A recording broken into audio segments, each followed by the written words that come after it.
friends, it's Carly and I'm back again with another review. So we have finally made it through our G.I. Joe Classified Series figures, at least the ones that I've been able to get so far. We will continue with that series, but for now I have, if you've been watching my toy haul videos, stacks and stacks and stacks of toys to get through and talk about. And I'm really excited about the one that I'm going to be looking at today. So if you remember a couple of months back, I looked at the Age of Apocalypse series at the same time that I looked at the Retro Spider-Man series. And Age of Apocalypse was one that was just really disappointing to me all around. Every single figure had some type of issue. The bath was okay, but I wasn't really super happy with anything about that series.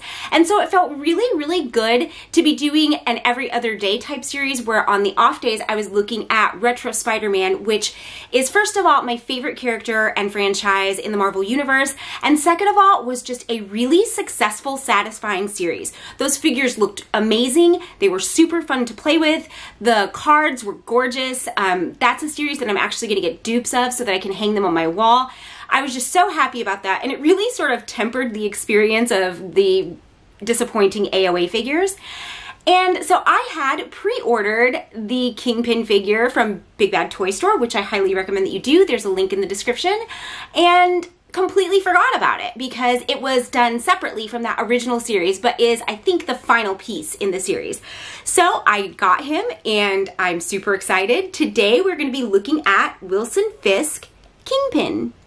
And I have really high hopes for this figure. If you guys take a look back at any of those Retro Spider-Man figures, I really was just, you know, I hope that it wasn't because of how disappointed I was in Age of Apocalypse. I really don't think that it was. Those figures were done so well, the Retro Spidey figures. And I don't think that I was like overcompensating or overly excited because I love Spider-Man so much. I think that objectively a lot of people agree that that was a successful line. But this being the final piece in that line, at least I think that it's the last one, there isn't going to be more, really just rounded it out perfectly for me. There was a really great mix of villains and heroes, and I just think that this is the perfect ending to that, and I really can't wait to talk about him. So when I got this figure, he was on the purple card like the rest of the series, and he just looked really, really impressive in the packaging. The first thing that struck me about him was I did not realize that he was going to be this big. So he is substantially larger than I realized he was going to be, and I can't think of a good example. I don't really have anything good to compare him with right now, but he really is a bath-sized figure. So he's probably about the same size as my strong guy. As all of the big baths that we've been getting, Crimson Dynamo, he's about the same size, and he is heavy. So in the packaging, picking it up, it was just like overwhelmingly exciting to see this figure and have him in hand, because for some reason he just didn't read that way when I pre-ordered him. When I looked at him on the BBTS website, I don't know why, but he didn't read like massive. I sort of thought that he was going to be maybe a little bit, like he would be the big body mold, but not a huge piece. So I was really excited about that and really happy with it.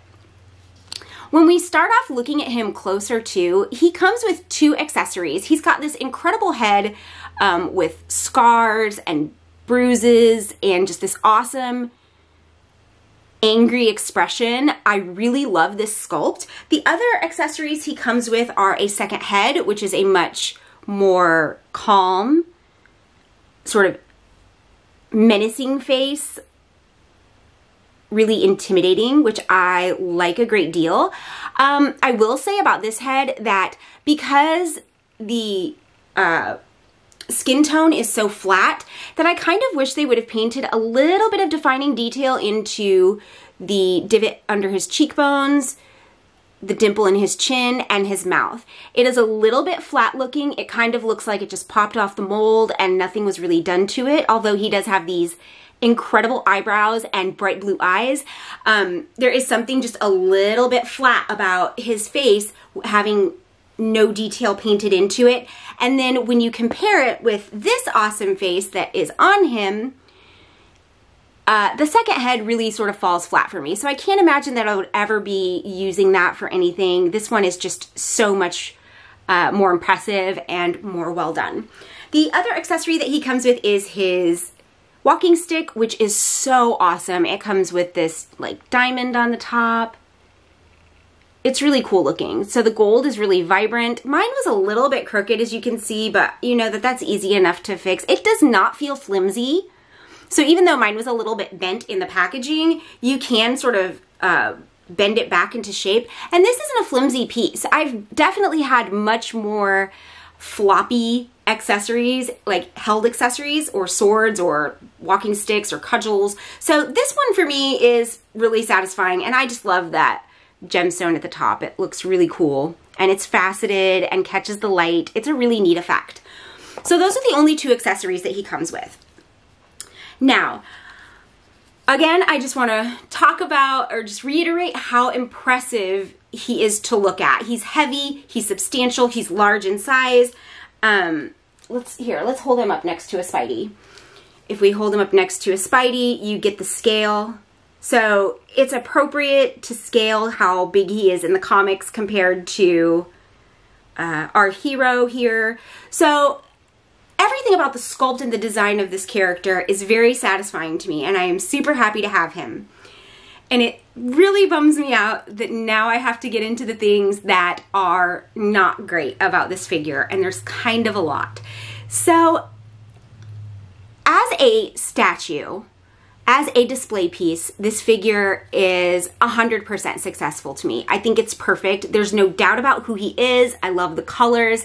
His ascot is beautiful. It has this cool little pin. He has an awesome pinky ring that looks really cool. Is that it? Oh, I think it's on the other hand. There it is. So he has a cool pinky ring.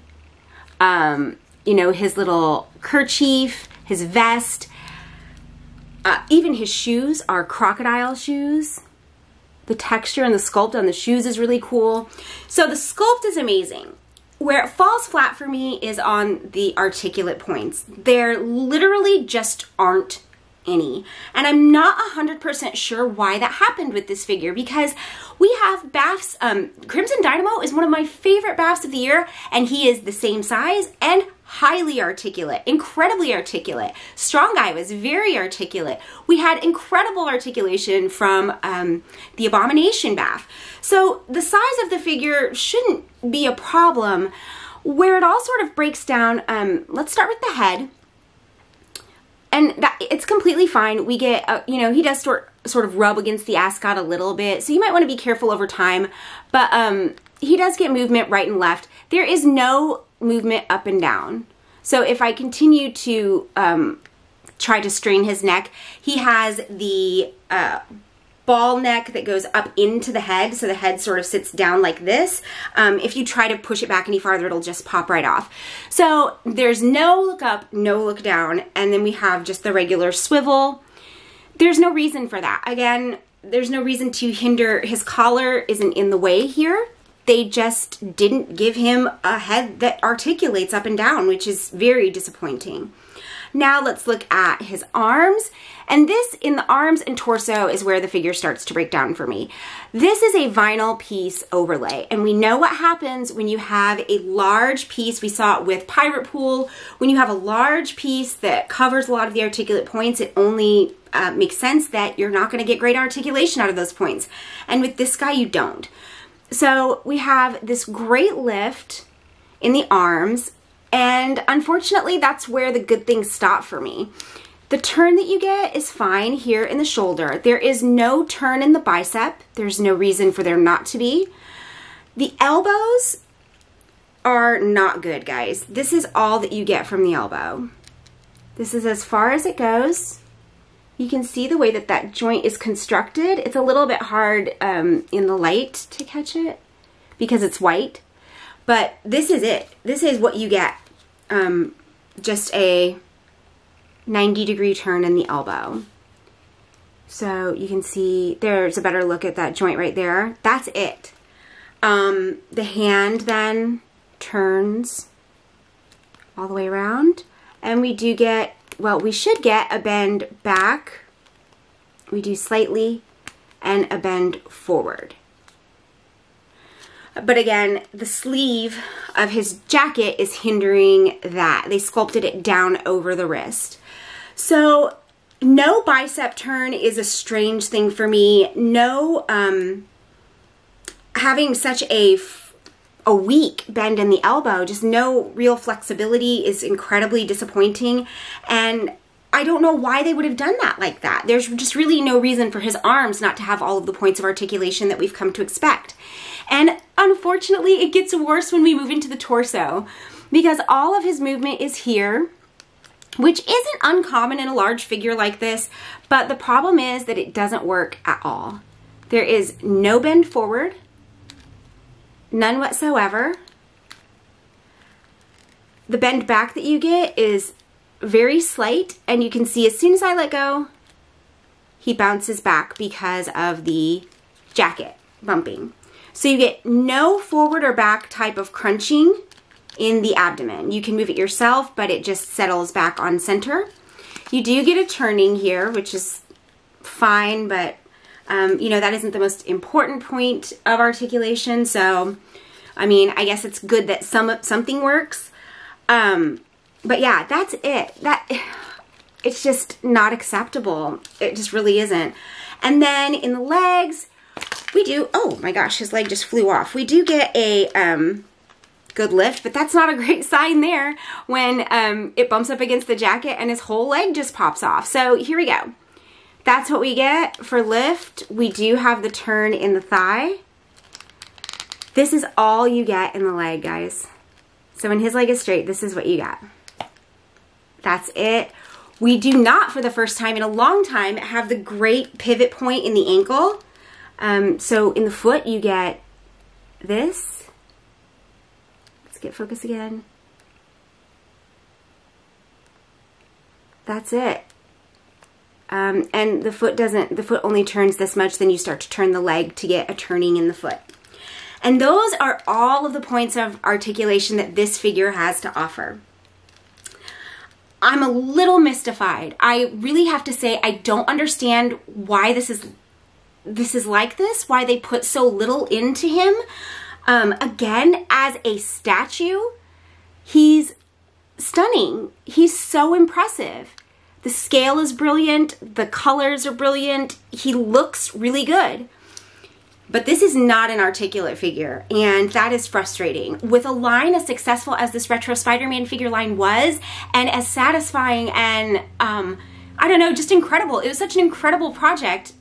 Having this be the sort of grand finale is a disappointment. Am I happy to have him to complete the collection? Yes. So I'm happy with the way that he looks. Putting him on my shelf, he'll be great. Displaying the entire line on the wall, he'll be really cool because he is so much larger. The packaging is so much larger than the other figures. But I just have a lot of questions about how this came to be, how this Kingpin ended up like this.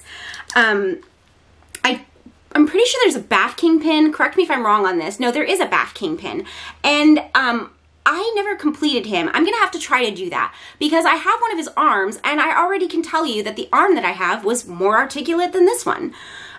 So somebody who has that complete, answer me some questions about, describe for me how the articulation on that BAF figure works, because I recall that from the arm that I have, he seemed to be built to be highly articulate and, you know, very satisfying. And I know that he doesn't look much different than this. So tell me about the Kingpin BAF if you have it. I'm going to go back and search for the rest of those parts and see if I can put him together to compare.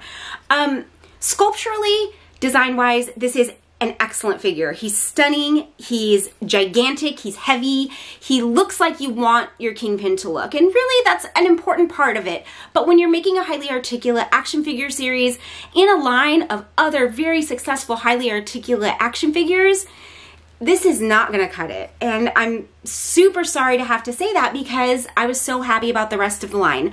But for me, this figure doesn't cut the mustard. He's just not good enough. He looks great, but he doesn't function as an articulate action figure. So I'm really going to consider this a statue. And then I'm just sort of left to wonder, Hasbro, why you would finish out such a successful series with just a simple statue. That said, displaying him on my wall, he'll look great. I'm happy about him. I'm happy to have him because it rounds out the series, but I really want to hear your guys' thoughts on this. My inclination was to love him. I wanted to love him so bad. And, you know, there were times I questioned, as I said at the beginning of the video, with whether I was being super generous with the Spider-Man series because Spider-Man is my favorite and because the AOA that I was doing at the same time was so disappointing. But I really, you know, looking back at each figure, feel like I was honest, that they were really, really satisfying and successful. And this is a surprising failure for me as a part of the series that I'm so disappointed to say. But to have him as a display piece and not a play piece, I think that he works. I would still recommend that if you got the rest of the line that you pick him up. He's not a total loss just because he looks so beautiful, but there's not going to be a lot you can do with him as far as posing, action, you know, photography, playing. If you play with your toys like I do, it's just not going to be that much fun. So I'm sad to have to end it off that way, but I have to tell the truth, and this one just could have done so much more, and I'm curious as to why they didn't. So please let me know what you guys think of Kingpin, what you thought of the Retro Spidey Man line overall. Let me know if you have that old Kingpin bath and if he is articulate, if he's as large as this guy. I have so many questions. I'm gonna try to put him together myself. Just to let you guys know, my schedule is going to be a little bit wonky over the next couple weeks. I'm having a dental surgery that will probably prevent me from making videos on the same schedule. I should be fine after a few days, but I just want you to know that I am still here. I'm going to be doing things as quickly as I can, and I'm going to be trying to fill the space between now and then with as many videos as possible. So stick with me. We'll be a little bit wonky, but we'll get back to it as soon as possible. And that is that on Kingpin. I can't wait to hear your guys' thoughts. Thank you so much for watching my videos, for subscribing, for liking, for sharing my content. I will keep them coming, and I'm going to keep working hard to keep good videos coming out. Thank you guys so much for watching, and I'll be back soon with another one. Bye, friends.